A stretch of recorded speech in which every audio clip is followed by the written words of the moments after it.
जय हिंद मेरे प्यारे विद्यार्थियों, मेरे प्यारे प्यारे साथियों। देखिए, आज के क्लास में हम लोग पढ़ने वाले हैं क्लास 12 मैथ। ठीक है, क्लास 12 के मैथ। अगर आप साइंस लिए हुए हैं तो आपके लिए ये वीडियो आपके लिए फुल रचता है। एक्सरसाइज 4.2 का बेसिक क्लास। देखिए हमारे प्यारे विद्यार्थियों, बार बार कहते हैं कि किसी भी प्रश्नावली को सॉल्व करने से पहले आप एक बेसिक क्लास जरूर कीजिए। बेसिक क्लास करने का जो फायदा होता है बहुत एडवांटेज रूप में होता है।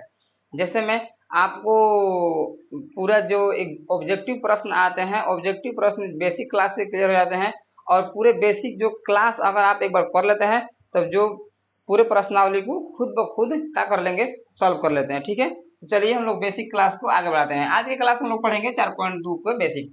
इससे पहले वाले क्लास में हम लोग आपको 4.1 का क्लास प्रोवाइड करा दिए हैं। अगर आप नहीं देखें जाकर देख सकते हैं और बेहतर समझ में आने वाला है। ठीक है, तो इस चैप्टर में देखिए, कोई भी जो प्रश्नावली होता है तो प्रश्नावली में ना अलग अलग टॉपिक होता है। आप किसी भी क्लास का जो क्या कीजिएगा, प्रश्नावली का सॉल्व कीजिएगा तो उस प्रश्नावली में अलग अलग टॉपिक होता है। जैसे में इस अगर हम 4.2 का प्रश्नावली की बात करेंगे तो इसमें टॉपिक अलग अलग है। तो जैसे पहला टॉपिक का मान हम लोग इसमें टॉपिक जो कवर करने वाले हैं, इस टॉपिक का नाम है सारणिकों का गुण धर्म। ठीक है, किसका? सारणिकों के गुण धर्म। जी हाँ मेरे प्यारे विद्यार्थी, आप बिल्कुल सच सुने। क्या पढ़ने वाले हम लोग? सारणिकों के गुण धर्म। इससे क्लास पहले वाले क्लास में हम आपको पढ़ाए हैं कि सारणिकों का मान ज्ञात कैसे करते हैं। 2x2 कोटि के सारणिकों का मान ज्ञात करने के लिए बता दिए हैं और 3x3 कोटि के सारणिकों का मान ज्ञात करने के लिए बता दिए हैं। लेकिन जो ये सारणिकों का गुण धर्म होता है, वो गुण धर्म क्या होता है थोड़ा देखिए। जब हम चलते हैं सारणिकों का मान ज्ञात करने, तो सारणी का मान ज्ञात करना ना थोड़ा सा लंबा प्रक्रिया होता है। तो जो मैथमेटिशियन थे उन्होंने सब दिमाग लगा करके बनाया कि किस तरह से शॉर्ट में इस सारणिकों का मान किया जाए, ज्ञात किया जाए। ठीक ना, तो यानी कि इसमें लोग पढ़ने वाले हैं कि जो सारणिक होता है, जो गुण धर्म हो गया ना, गुण धर्म, या हम लोग कह देंगे सारणिकों की विशेषता, या कह देंगे इसके गुण धर्म। इसका होता है तो इस सारणिकों को ना शॉर्ट में हल करने के लिए सिखाता है आपको। ठीक है, क्या करते हैं जी, सारणिक जो होता है, सारणिक को शॉर्ट में मान निकालने का आपको मेथड बताता है। जैसे में एग्जाम्पल देते हैं, अगर हम आपको एक सारणिक दे देंगे, जैसे दे देंगे, मान लेते हैं कि यहाँ पर 2 4 3 2, यहाँ पर 0 0 0 3 9 3।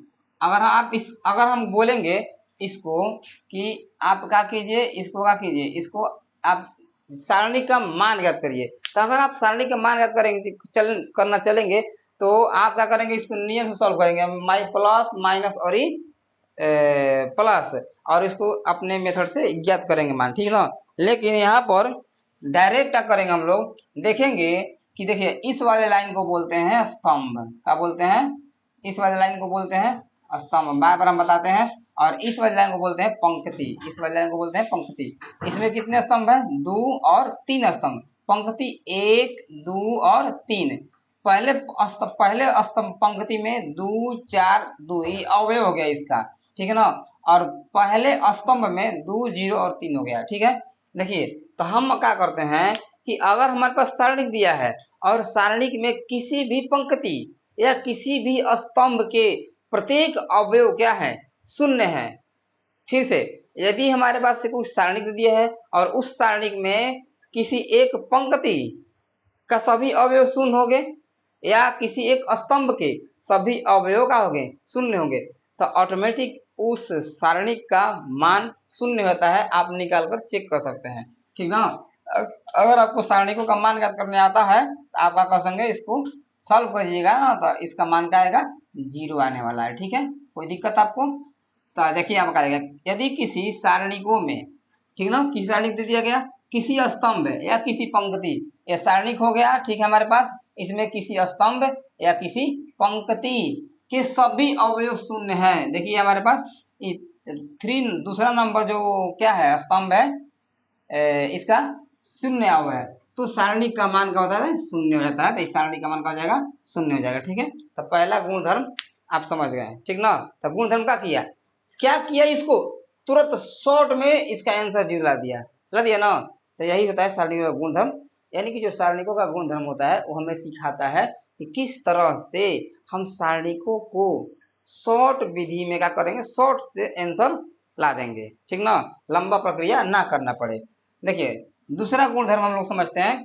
दूसरा गुणधर्म में हम लोग क्या समझेंगे, जैसे मान लेते हैं कि हमारे पास एक और क्या है, सारणिक दिया हुआ है, ठीक ना। जैसे में लेते हैं 2 4 9 6 7 8 2 4 और 9 यहाँ पर दिया हुआ है। एक और दे देते हैं हम लोग 7 8 2 0 9 3 7 8 2, ठीक है, यहाँ पर ले लिए। अब इसका हम क्या करेंगे, यहाँ पर इसको a बराबर मान लेते हैं, ठीक है, यहाँ पर क्या मान लेते हैं, a बराबर मान लेते हैं, ठीक है, कोई दिक्कत।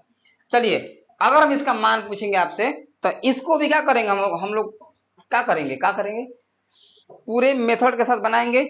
लेकिन यहाँ पर एक आपको कॉमन बात मिलेगा। देखिए हम क्या करेंगे कि अगर हमारे पास कोई सारणिक आ गया, ठीक है, लेकिन उसमें क्या होगा कि किसी पंक्ति, ठीक ना, किसी पंक्ति या किसी स्तंभ, देखिए यहाँ पर हम देखेंगे कि इस वाले रो में 2 4 9 और 2 4 9, ठीक ना यहाँ पर हम क्या देख रहे हैं कि ई वाला जो स्तंभ है इस वाले स्तंभ के बराबर है, ठीक, इसमें स्तंभ बराबर है, दो स्तंभ क्या है, बराबर है। इसमें देखेंगे कि ई वाले पंक्ति के बराबर है, ठीक ना। तो ऐसन जो सारणिक होता है उसका मान 0 हो जाता है, ठीक ना, समझिए ध्यान से। कहने का मतलब ये है कि हमारे पास कोई सारणिक है और उस सारणिक में दो गो पंक्ति आपस में बराबर हो या दो गो स्तंभ आपस में बराबर हो, ठीक ना। फिर से यदि हमारे पास कोई सारणिक दिया हुआ है और उसमें दो गो पंक्ति आपस में बराबर हैं या दो गो स्तंभ आपस में बराबर है तो उस सारणिक का मान ऑटोमेटिक 0 हो जाता है, ठीक ना।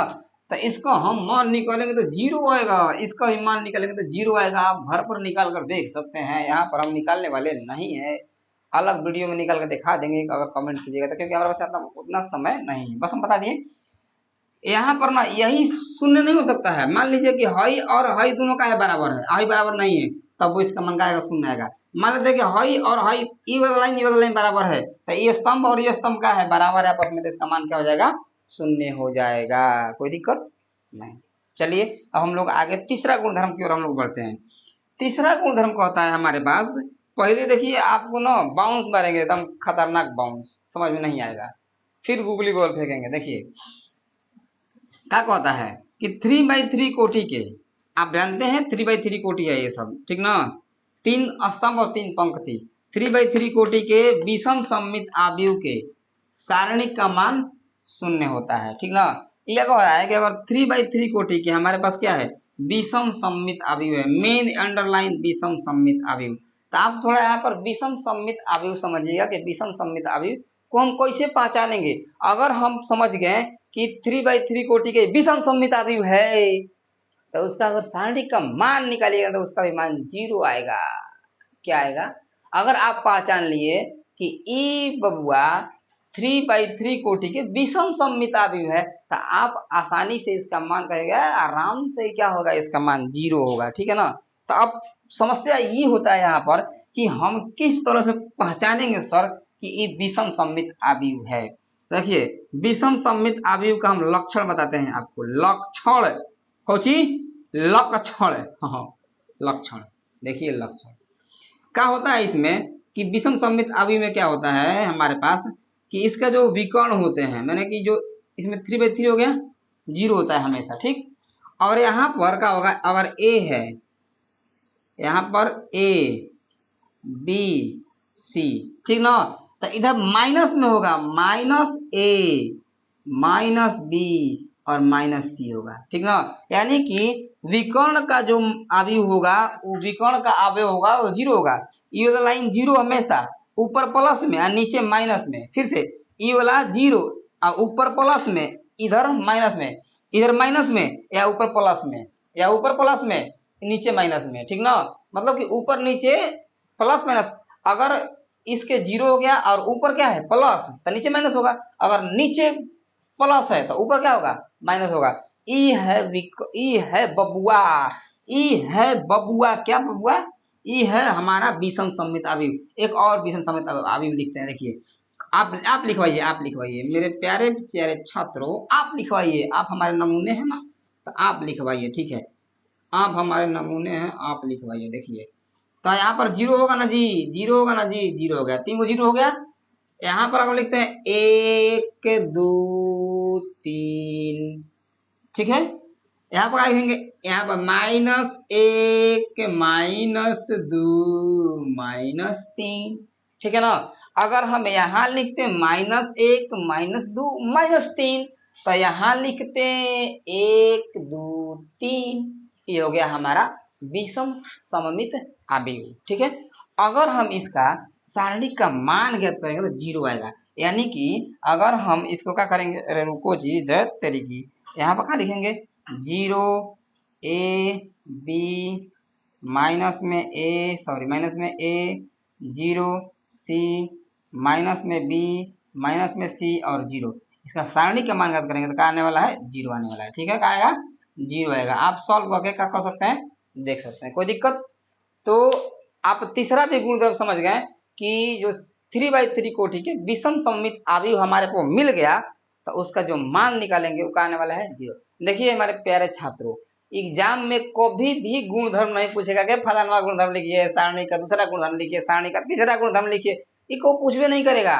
लेकिन हाँ, ये क्या करेंगे कि अगर ये जो गुणधर्म है ये हमें याद रहेगा ना, अगर हमें इसको, इस मेथड को हमें अपने माइंड में रखेंगे, तब आगे जो मैथ है ना वो खटर खटर सॉल्व होने वाला है, धड़ा धड़ा, ठीक ना। तो यह ध्यान ध्यान रखिएगा, इसीलिए हम इसको पढ़ा रहे हैं, कोई दिक्कत। चलिए, तो उम्मीद करते हैं कि 3 गो। पहला को होता है कि यदि किसी सारणी के स्तंभ या पंक्ति के किसी कोई सभी अवयव क्या है, शून्य है, तो उस सारणी का मान 0 हो जाता है। दूसरा क्या होता है कि यदि किसी सारणी में किसी स्तंभ या 2 स्तंभ या 2 पंक्ति के अवयव आपस में क्या है, बराबर हैं, तो उस सारणी का मान क्या हो जाएगा, 0 हो जाएगा। तीसरा क्या होता है कि 3/3 कोटि के विषम सममित अवयव के सारणी का मान 0 होता है। उम्मीद करते हैं तीनों आपको गुणधर्म समझ में आया होगा। और हम लोग बढ़ते हैं चौथे गुणधर्म की ओर। तब तक आप क्या कीजिए, इसको स्क्रीनशॉट ले लीजिए।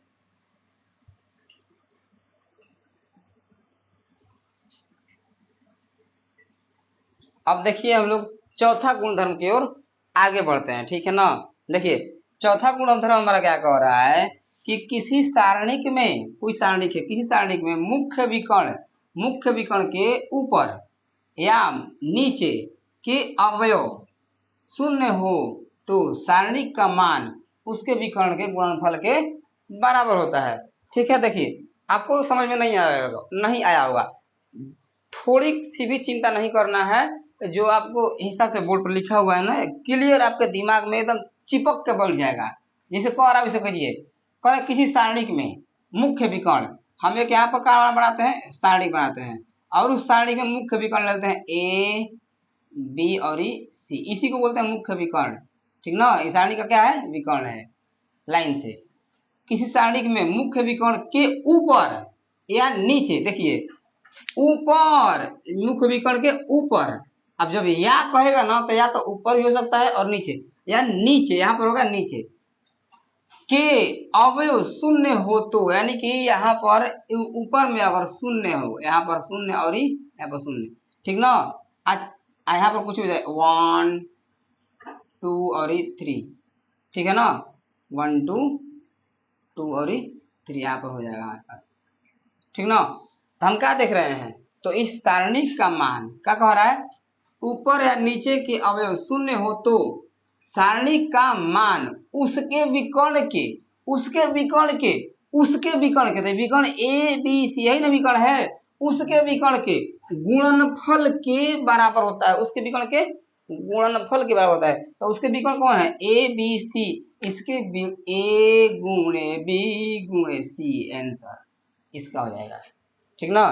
फिर समझिएगा, ये क्या कह रहा है कि सारणिक में, कि अगर आपके पास कोई सारणिक दिया है तो आप झट से मुख्य विकर्ण की ओर अगर ताकते हैं और मुख्य विकर्ण के ऊपर के अवयव शून्य है, और नहीं तो नीचे के सभी अवयव क्या है, शून्य है। अगर ऐसा आपको दिख जाता है तो उस सारणी का मान डायरेक्ट जो उसके विकर्ण होता है ना, उस विकर्ण को क्या कर दीजिए, गुणा कर दीजिए, उसका आंसर सामने आ जाएगा, जीरो। ठीक ना। जैसे में अगर हम ले लेते हैं, यहाँ पर ले लेते हैं एक दो, विकर्ण का जो अभी होता है ले लेते हैं कि 3 4 और 5 ले लेते हैं। ठीक ना।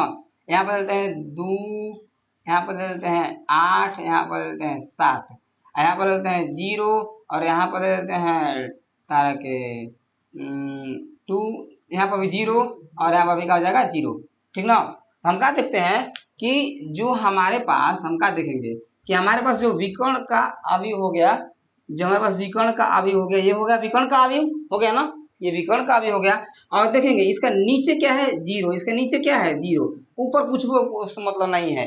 अगर नीचे 0 है, ऊपर कुछ हो उस मतलब नहीं है। अगर ऊपर 0 है, नीचे कुछ भी है, उससे मतलब नहीं है। इसका आंसर जो होगा डायरेक्ट उसके मुख्य विकर्ण के गुणनफल के बराबर, यानी कि 3 4 5, 3 गुणे 4 गुणे 5, पंचों के 20 20 60, इसका आंसर आ जाएगा। अगर आप इसको मान निकालना चाहते हैं तो आप इसको मान भी निकालिएगा ना, तो इसका आंसर 60 ही होने वाला है।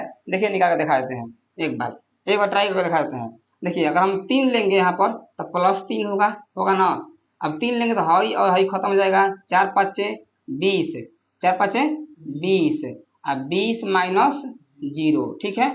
तो आप फिर यहाँ पर क्या लेंगे, माइनस में 2 लेंगे, तो -2 लेंगे तो हई और हई क्या हो जाएगा, क्या छोड़ो ना, माइनस में 2 लेंगे तो ए और ई खत्म हो जाएगा, तो हमारे पास बच गया आपके पास 0, यानी कि 0 हो जाएगा, और फिर क्या हो जाएगा 0, तो इस सारा का सारा क्या हो जाएगा 0, 0 माइनस 0। ठीक है।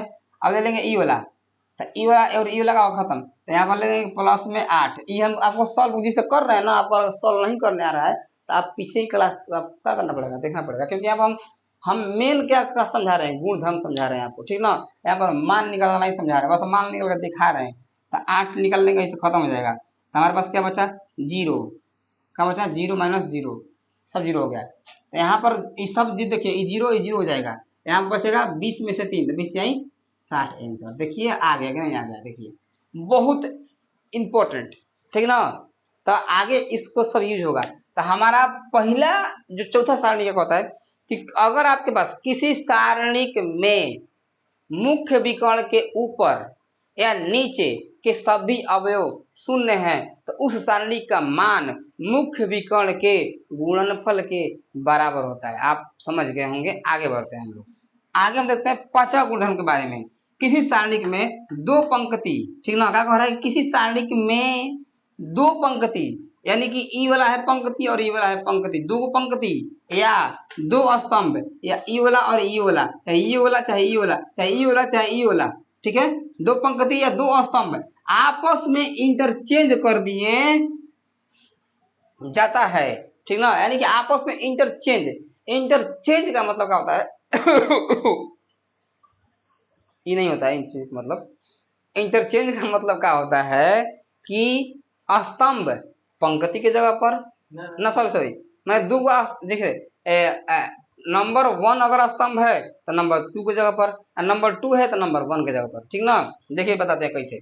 एग्जाम्पल ले लेते हैं, यहाँ पर ले लेते हैं कि मान लेते हैं कि यहाँ पर हमारे पास क्या है, सारणिक है 1 2 3 4 5 6 7 8 9।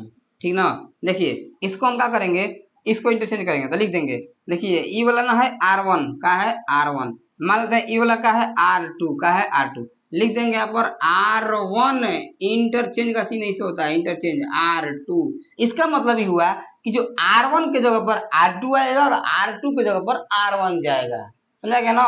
तो ये देखिए क्या चेंज कर रहे हैं, पंक्ति, 2 पंक्ति को आपस में क्या कर रहे हैं, इंटरचेंज। इसको पटक देंगे इसके जगह पर, इसको पटक देंगे इसके जगह पर। अगर हम ऐसा करते हैं, ठीक है, देखिए लिख देंगे 4 5 6। अब देखिए ये हो गया R1 के जगह पर। अब R2 जगह लिखते हैं 1 2 और 3, और तीसरा को वहीं रखते हैं 7 8 और 9। इसको अगर कर दिए तो हम क्या कर देंगे, देखिए हम क्या कर दिए कि अगर ये हमारे पास एक सारणिक था, ठीक है, और यहाँ पर क्या है, सारणिक है, तो इसको जो इसका जो मान आएगा, मान लेते हैं इसका मान आ गया प्लस में x, तो इसका मान क्या आने वाला है माइनस में x, ठीक ना।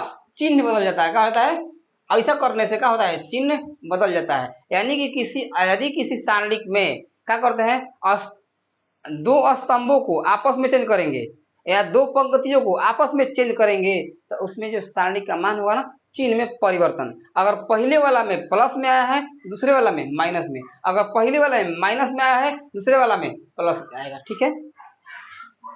एक और एग्जांपल ले लेते हैं, यहाँ पर एक और एग्जांपल लेते हैं कि मान लेते हैं कि यहाँ पर हमारे पास एक अभी है 0322491 ठीक है। यहाँ पर ये ले लेते हैं ऐसे, देखिए इसको बोलते हैं R1, यह है R2, यह है R3, लेकिन यह है C1, यह है C2, यह है C3। क्या करते हैं कि C1 को देखिए इंटरचेंज करते हैं, C1 इंटरचेंज C3, यानी कि C3 कहाँ जाएगा 1 की जगह पर और C1 कहाँ चल जाएगा 3 की जगह पर। तो देखिए लाइए यहाँ पर लिखते हैं 2 1 9, और दूसरा तो बदलना ही नहीं है, तो 3 9 और इस 7 यहाँ पर लिखना पड़ेगा। फिर क्या करेंगे यहाँ पर लिखेंगे 0 4 5, ठीक है ना। देखिए तो इसमें क्या होगा, अगर हम इसके सारणी का मान ज्ञात करते हैं और इसके सारणी का मान ज्ञात करेंगे तो इसका कुछ आंसर आएगा, अगर प्लस में आया इसका माइनस में आएगा, अगर इसका माइनस में आया है इसका प्लस में आएगा, ठीक है ना। आप इसको क्या कर लेंगे घर पर सॉल्व कर सकते हैं, सॉल्व बना सकते हैं। तो हमारा जो पांचवा गुणधर्म पर था ये कह रहा था कि किसी सारणिक हो गया, अगर कोई हमारे पास क्या है सारणिक, अगर हमारे पास कोई सारणिक हो गया, उस सारणिक में दो स्तंभों को आपस में चेंज कर रहे हैं या दो पंक्तियों को आपस में चेंज कर रहे हैं, तो उसके मान में क्या होता है, सॉरी उसके चिन्ह में परिवर्तन हो जाता है। अब देखिए इसी से रिलेटेड है हमारा छठवां गुणधर्म। इसमें क्या करेंगे हम लोग, जैसे मैं इसमें क्या किए हैं कि दो स्तंभों को आपस में चेंज किए हैं, दो पंक्तियों को आपस में क्या किए हैं चेंज किए हैं, मतलब ना कि हम हो गए और एक हमारा मित्र हो गया, हम आपस में क्या हो गए, उस हमारे जगह पर वो आ गया उसकी जगह पर हम हो गए, ठीक ना। तो ये दोनों स्तंभ बेचारा आपस में क्या हो गया जगह बदल लिया अपना, दोनों पंक्ति क्या कर दिया आपस में जगह बदल लिया अपना, ठीक है। यहाँ पर डाउट होने वाला इसे समझ दिए ध्यान से। लेकिन अगला जो गुण हमारा क्या होता है कि बबुआ अगर कोनो सारणिक आपको दे दिया है और उस सारणिक में क्या करते हैं स्तंभ को पंक्ति बना देते हैं और पंक्ति को स्तंभ बना देते हैं, इस घटना को बोलते हैं परिवर्त। क्या बोलते हैं परिवर्त, क्या बोलते हैं परिवर्त, ठीक ना। देखिए तो यहाँ पर वही लिखा गया। तो ऐसे में क्या होता है, ऐसे में अगर हम दोनों को सारणिक मान ज्ञात करेंगे तो कोई अंतर होने वाला नहीं है, सेम ही रहेगा।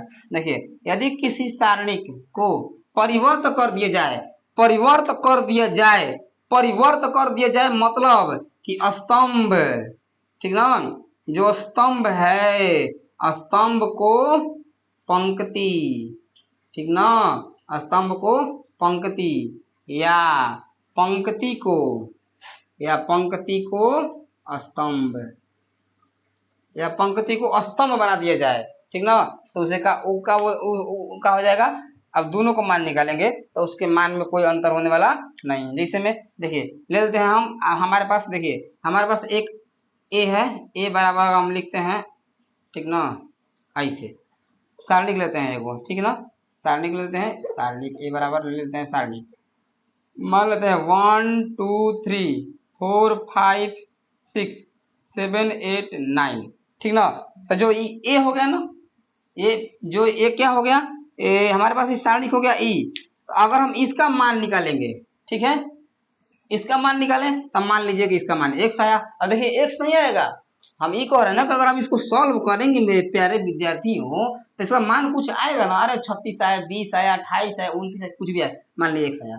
लेकिन इसी को क्या करते हैं परिवर्त कर देते हैं, क्या कर देते हैं इसी को परिवर्त कर देते हैं। जैसे मान लेते हैं कि जो स्तंभ में है ना उसको पंक्ति बना देंगे और पंक्ति को स्तंभ बना देंगे।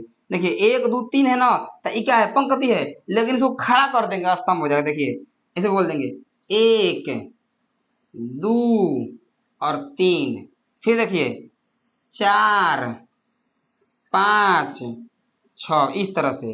अगर ठीक है 7 यहाँ पर 8 यहाँ पर 9। देखिए जो 7 8 9 है ना मेरे प्यारे विद्यार्थी, इस 7 8 जो 9 है ये भी पंक्ति है, सुतल है बेचारा, लेकिन यहाँ खड़ा हो गया, ठीक है ना, यहाँ का हो गया खड़ा हो गया। अगर हम इसका मान ज्ञात करते हैं तो इसका भी मान 1 से ही आएगा। क्या आएगा? 1 से ही आएगा। इसका मतलब इसका 50 तो इसका भी 50, लेकिन यहाँ उल्टा है। यहाँ पर क्या हुआ है, अगर दो स्तंभ आपस में इंटरचेंज हुआ या दो पंक्ति आपस में क्या हुआ, इंटरचेंज हुआ, ठीक ना, तो क्या हो जाएगा, मान में चिन्ह में परिवर्तन। लेकिन अगर यदि किसी सारणिक में, ठीक ना, यहाँ पर यूं कह सकते हैं हम लोग कि यदि किसी सारणिक में स्तंभ स्तंभ और पंक्ति को आपस में क्या कर दिया जाए, इंटरचेंज कर दिया जाए। किसी सारणिक में पंक्ति और स्तंभ को क्या कर दिया जाए, परिवर्तन कर दिया जाए, ठीक ना, तो उस सारणिक के मान में कोई अंतर होने वाला नहीं है, उसके मान हमेशा समान ही रहेगा दोनों के। ठीक है, यहाँ तक आप समझ में आ गया? हाँ हाँ, ट्रांसपोज इंग्लिश में बोलते हैं और हिंदी में परिवर्त कहते हैं। कोई दिक्कत? इसको हम अगर ए है तो ए बराबर ट्रांसपोज ए सूचित करते हैं, ठीक है ना। इसे मान लेते हैं एग्जाम्पल एक और ले लेते हैं, आपके पास मान लेते हैं कि 096785208 यहाँ पर हो गया, और ई हो गया यहाँ पर ऐसे। अगर हम इसका परिवर्त करते हैं, इसका परिवर्त देखिए, इस खड़ाका को सुताएंगे, खड़ाका को क्या करेंगे, सुताएंगे, सुता दो इसको, सुता दो इसको। 0798065 देखिए ये सुता दिए। ये दोनों का मान जो आएगा ना बराबर ही आएगा, ठीक है ना, दोनों का मान क्या आएगा, बराबर, घट इन्हें होने वाला नहीं है। तो उम्मीद करते हैं आपको ये वाला गुण धर्म भी आपको समझ में आया होगा। चौथा गुण धर्म फिर समझ लीजिए। चौथा गुण धर्म कहता है कि यदि किसी सारणी के मुख्य विकर्ण के ऊपर के या नीचे के सभी अवयव शून्य होते हैं, तो उस सारणी का मान उसके मुख्य विकर्ण के गुणनफल के बराबर रहता है। पांचवा हमारा गुण धर्म कहता है कि किसी सारणी के दो स्तंभों को या दो पंक्तियों को आपस में इंटरचेंज करते हैं तो उसके मान, उसके चिन्ह में परिवर्तन, सारणी के चिन्ह में क्या होता है, परिवर्तन होता है। हमारे पास छठवां गुण धर्म बताया आपको कि यदि किसी सारणी में स्तंभ को पंक्ति और पंक्ति को स्तंभ में बदल दिया जाए तो इस समय क्या होता है, सारणी के मान में कोई अंतर नहीं होता है, अर्थात परिवर्त अवयव के सारणी का मान क्या होता है, परिवर्तन नहीं होता है। उम्मीद करते हैं आपको छठा गुणधर्म समझ में आया होगा। अब हम लोग बढ़ते हैं सातवें गुणधर्म की ओर, तो इसको उतार लीजिए। तो देखिए अब हम लोग अगले गुणधर्म की ओर बढ़ते हैं। हमारा अगला गुणधर्म है सातवां गुणधर्म, ठीक है। सारणी का सातवां गुणधर्म क्या कहता है हमारे पास, ध्यान समझिएगा। कह रहा है कि यदि किसी सारणी के, ठीक है, कोई सारणी हो गया, किसी एक पंक्ति या एक स्तंभ में, क्या कह रहा है, यदि किसी सारणी के किसी एक पंक्ति ऐसे वाला या किसी एक स्तंभ में के से गुणा कर दिया जाए, ठीक है, के यहाँ पर कोई अंक है, के जगह पर 2 3 4 कुछ भी हम ले सकते हैं, अधिक, ठीक ना, 9 7 11 कुछ भी ले सकते हैं, से गुणा कर दिया जाए तो सारणी में के से गुणा हो जाता है, ठीक है। चलिए इस हम गुणधर्म को आपको बढ़िया समझाते हैं। जैसे आप मैट्रिक्स में पढ़े होंगे, मैट्रिक्स में कि हमारे पास यहाँ पर ए बराबर एक दिया होता था, जिसे मान लेते हैं 1 2 3 4, ठीक है, कोई दिक्कत, इस दिया होता था ना। अब हम कहते थे कि यहाँ पर 2a ज्ञात कीजिए। 2a में क्या करते हैं हम लोग, यहाँ पर 2a ज्ञात करने के लिए यहाँ पर क्या करते हैं, इसमें 2 से गुणा करते हैं, इसमें 2 और ये 4, यहाँ पर 3 दूनी के 6, यहाँ पर 4 दूनी के 8, इन सभी अवयव में क्या करते हैं हम लोग 2 से गुणा कर देते हैं, तो हमारा 2a का मान होता है, कोई दिक्कत नहीं ना। लेकिन मेरे प्यारे विद्यार्थी आपसे हम बता दें कि सारणिक में बिल्कुल ऐसा नहीं होता है। सारणिक में सभी अवयव में गुणा नहीं होगा। सारणिक में अगर हम किसी अंक से गुणा करना चाहते हैं, किसी भी अदिश से गुणा करना चाहते हैं हम लोग, तो उसमें किसी एक पंक्ति या एक स्तंभ में ही गुणा कर देने से सभी सारणिक में गुणा हो जाता है। जैसे में मान लीजिए कि यही हमारा क्या है, यही हमारा है शारीरिक, ले लेते हैं यहाँ पर कितना 1 2 3 4, ठीक है। हम क्या करेंगे, इसमें से अगर हम क्या करना है, ए बराबर मान लेते हैं मॉड ए, ठीक है, ठीक ना। यहाँ पर क्या करेंगे के और मॉड ए निकालना है हमें क्या करना है यहाँ पर, यहाँ इसमें के से गुणा करना है, किससे गुणा करना है, के से। तो के से गुणा करना है तो या तो हम किसी स्तंभ में गुणा करेंगे या किसी पंक्ति में। तो हमारे पास इसका के और ए का मान का के मॉड ए बराबर क्या होगा, यहाँ पर हमारा होगा, यहाँ पर गुणा करेंगे हम किससे, के 1, फिर यहाँ पर के और 2। अब इसको से लिख देंगे 3 4।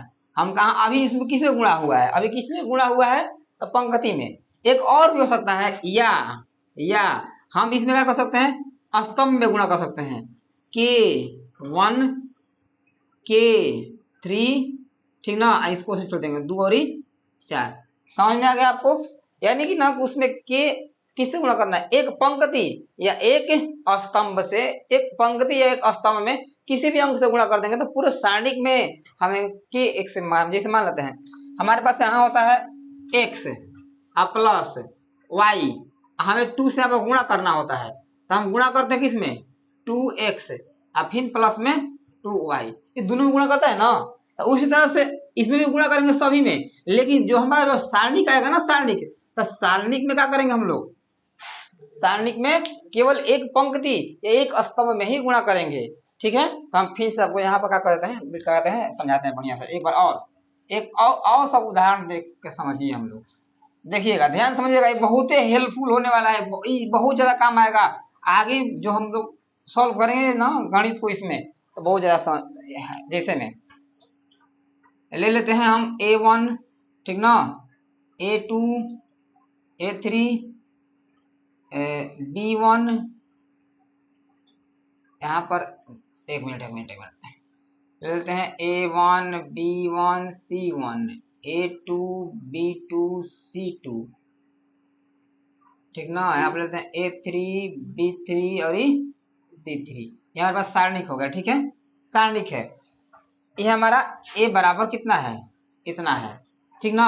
लेकिन हमें क्या याद करना है, हमें याद करना है k और a, तो k a याद करना है, यानी कि a में हमें k से गुणा करना है। अगर मान ले हमें कि a में किससे गुणा करना है, k से, यानी कि जो सारणिक है हमारा a, इसमें किससे गुणा करना है, k से गुणा करना है। तो हम किसी एक पंक्ति या एक स्तंभ में ही गुणा करेंगे, किसी एक पंक्ति या एक स्तंभ में गुणा करने से उसमें k से गुणा हो जाता है। यहाँ पर लिखा हुआ है, यदि किसी सारणी के किसी एक पंक्ति, यानी कि किसी एक पंक्ति या किसी एक स्तंभ में k से गुणा कर दिया जाए तो पूरे सारणिक में k से गुणा हो जाता है। तो हमारे पास इस पर आंसर कहा जाएगा और k a निकालना है, तो हम क्या करेंगे, या तो k a1 k a2 और k a सॉरी b1 और यहाँ पर k c1। अब इसको से लिख देंगे A2 B2 और C2, यहाँ पर लिख देंगे A3 B3 और C3, हो गया आंसर। हमें इसमें सारणिक के से गुणा हो गया, ठीक है। लेकिन जरा समझिएगा, तो यहाँ पर ऐसा हो जाता है, या तो हम क्या कर सकते थे, हम क्या कर सकते थे इसमें, अगर हमें पंक्ति में गुणा नहीं करना है तो हम स्तंभ में गुणा कर देते हैं यहाँ से, ठीक ना, कोई दिक्कत। थोड़ा सा और समझिएगा, जिस तरह से हम लोग, जैसे हमारे पास होता है, मान लेते हैं जैसे जिस तरह से k से गुणा किए, ठीक ना, तो हम एक इसका एक उल्टा प्रोसेस होता है, इसमें से कॉमन भी निकालना होता है ना। जैसे मान लेते हैं कि इसको हम भूल जाते हैं, इसको हम क्या करते हैं, भूल जाते हैं, ठीक ना। हमारे पास इतना अवयव दिया है, तो जिस तरह से हम इसमें k से गुणा किए हैं ना, तो इसमें ना k से बाहर, k से जब इसमें क्या कर देंगे, भाग दे देंगे, वैसे इसमें से k बाहर निकाल देंगे यहाँ पर, तो ये हट जाएगा ये सब, ठीक ना। थोड़ा समझते हैं हम लोग, जैसे यहाँ पर ऐसे छोड़ देते हैं k और a,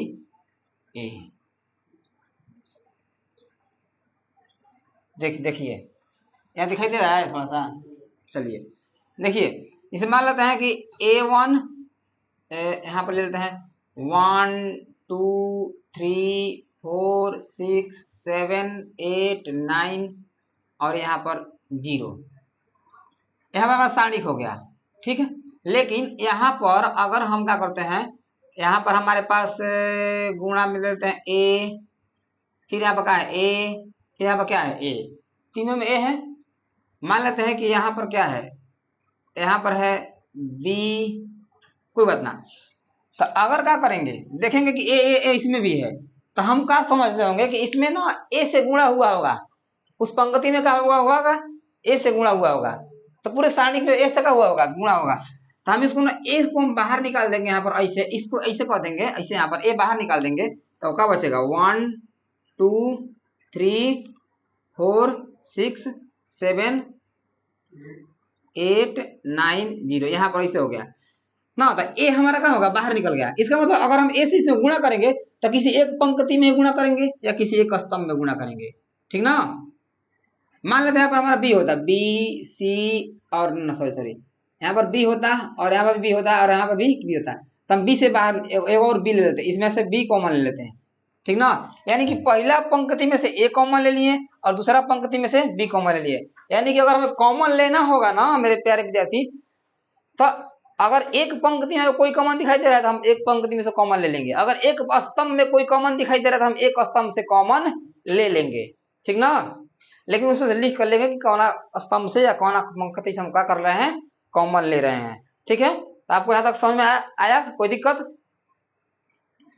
तो हम यही समझ गए कि हमें सारणिक में अगर गुणा करना है तो सारणिक में किसी भी अंक से गुणा करना है तो उसमें क्या करेंगे, किसी एक पंक्ति या एक स्तंभ को गुणा करते हैं। एक एग्जांपल और ले लेते हैं। मान लेते हैं हमारे पास यहाँ पर 2 है ना, यहाँ पर क्या है 7 8 9 10 ना 7 2 3 4 0 8।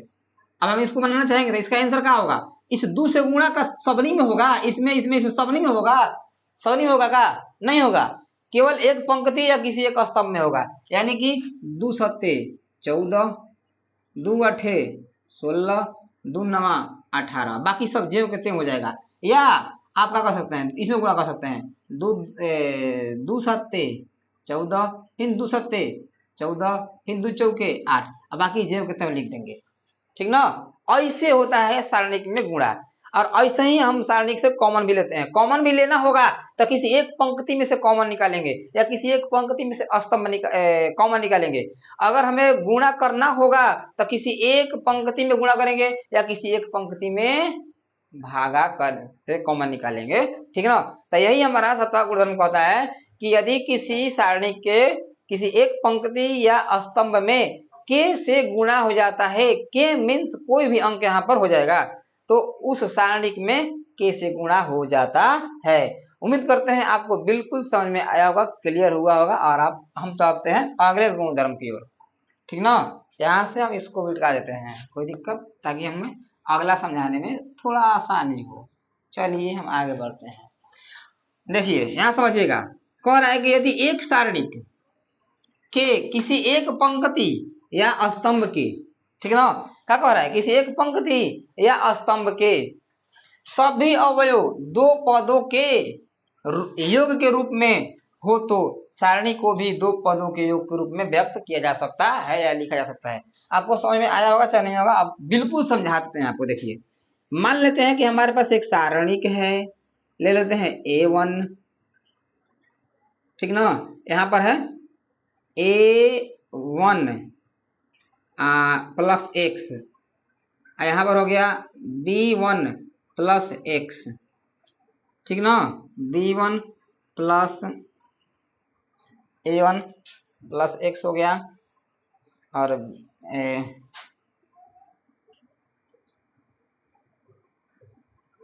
B1 plus x comma C1, चाहे यहाँ पर x हो जाएगा चाहे y हो जाएगा, और C1 प्लस z हो गया, ठीक है।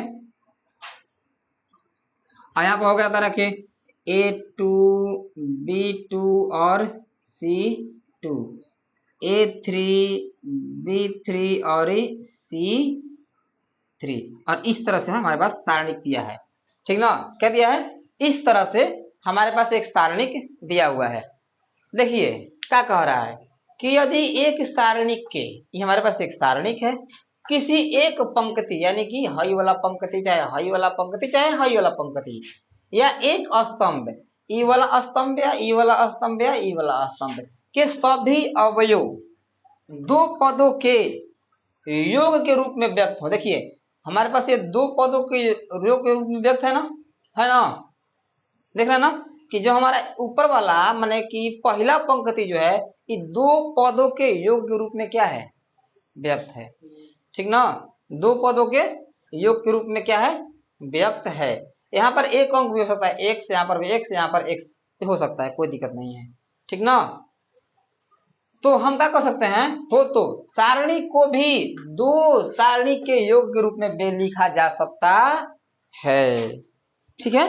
सारणी को भी क्या कह सकता है, दो पदों के रूप में लिखा जा सकता है। देखिए जैसे इसका आंसर क्या हो जाएगा, इतना का अगर हम सारणी निकालेंगे, इसका इतना का सारणी निकालेंगे तो सेम आंसर आएगा। देखिए तो हमारे पास क्या कर सकते हैं, एक बार लेते हैं A1 B1 और लेते हैं C1, इसमें से A1 निकाल लेंगे, अब बाकी का है A2 B2 C2 और फिर A3 B3 और C3। अब प्लस में हमारे पास क्या है, इसमें से एक और लेंगे ना, अब क्या लिए X Y और Z। अब क्या है A2 B2 C2 A3 B3 C3, ऐसे हम लिख सकते हैं इसको, समझा गया। इसको हम ऐसे लिख सकते हैं, यानी कि एक बार इसके साथ इस सबको सटाएंगे इसके साथ, और एक बार दूसरे वाले के साथ भी इसको सटाएंगे और दोनों को जोड़ेंगे। इन दोनों को जोड़ने के बाद हमारा जितना सारणी का मान होगा ना है, उतना ही इसका भी सारणी का मान होगा। समझ गया, कहीं आ गया।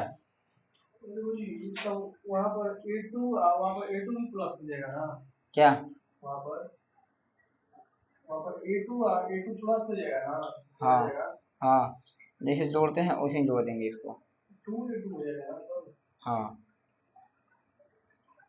ठीक है, चलिए इसका हम चाहेंगे ना तो इसका हम उदाहरण भी लेकर देखेंगे, इसको बिटका देंगे ना तब आपको इसका उदाहरण दिखाएंगे कि इसका आंसर का सच में ऐसे आ रहा है कि नहीं आ रहा है, ठीक है ना, कोई दिक्कत।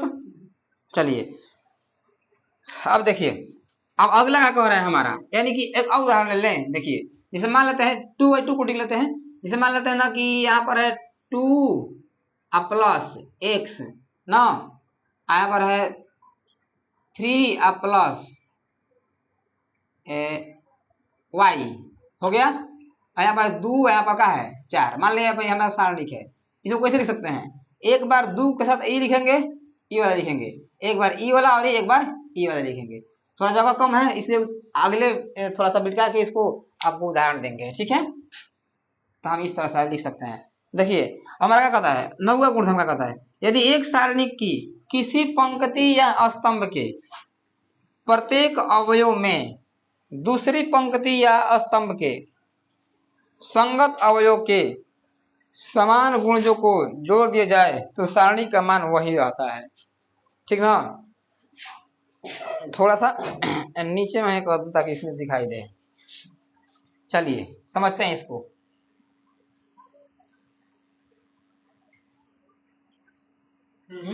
हो गया, नीचे से ढीला करके थोड़ा ऊपर कहीं कर दो।